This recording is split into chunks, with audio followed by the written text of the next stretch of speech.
大家晚安了。晚安。后学先试着学习分享永嘉玄觉禅师就是刚才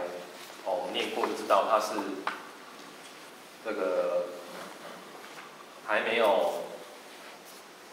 他之前在是温州戴氏的儿子少习经论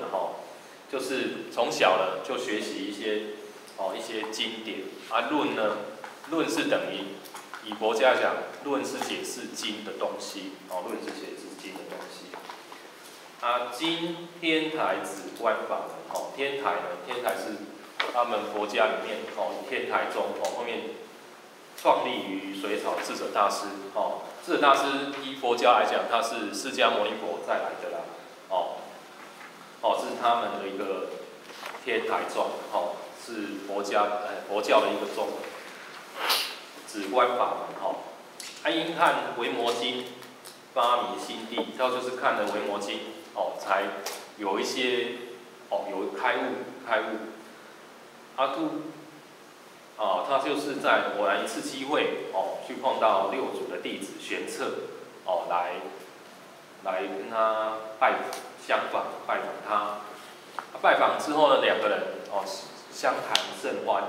谈得非常的深入非常的所谓非常的很尽情畅快畅谈就对了然后呢，他们出言呢暗合诸祖，就是跟一些祖师大德他们所想的所教的所传的呢，都是有蛮符合暗合的然后玄策就讲说你就讲说仁者得法师谁就问这个玄觉说你是得这个法是向谁学习的玄觉就说我听了一些大乘方等的这些经论每一部呢都有它的师承后来呢就是看了这部《维摩经》来悟佛心中可是呢没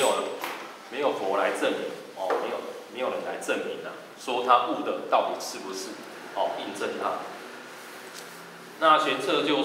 说刚才点师讲的魏婴王之前可以无师自悟可是魏婴王以后呢不能说无师自悟，你说你无师自悟的呢，就是一些外道，天然外道。那玄觉就说，希望仁者就是希望玄策呢替他来证明。玄策非常的谦虚啦，就告诉那个玄觉说因为人为言轻嘛，所以呢就请他到他的老师那边，曹溪六祖那边呢有很多四方的一些大善一些大众一些人会过来接受六祖的佛法如果说你要去的话呢玄策是会带他一起去玄觉呢就跟玄策呢一起来参拜六祖然后玄觉就绕师三匝正席而立可是就是没有，这时候就是只有这样，没有做出礼拜的动作。那六祖就说这个沙门一个沙门应该有，他要具备什么？3千礼仪、威仪8万细行，要这样子就问他说你是从哪里来的？为什么会生出这个那么大的我慢的心玄觉就是开门见山直接就讲生死四大无常迅速就是说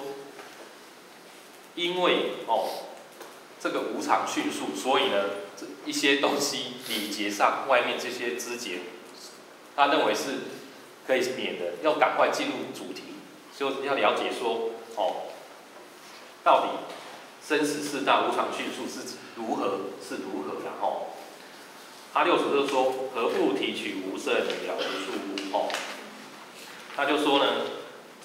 因为你既然知道说懂得问说这个生死四大你为什么不提取就是体悟说这个无生无死这个东西，它的真理是什么？哦，这个到底是指的是什么？哦，才能够了结这个无常迅速。哦，你才会把这个无常迅速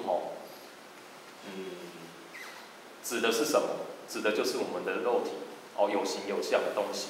哦。其实呢，六祖是要提出这个后面这个啦，就是玄觉就是要拉出玄觉说要把它教他说这个自性本体的东西啦。这个体呢，本来就是不生不灭的让他了悟说这个自性自性的本体是无生无死的啦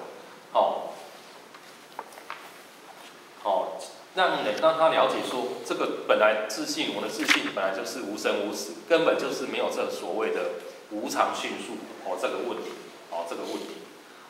然后六祖就说，正是这样，正是如此如是嘛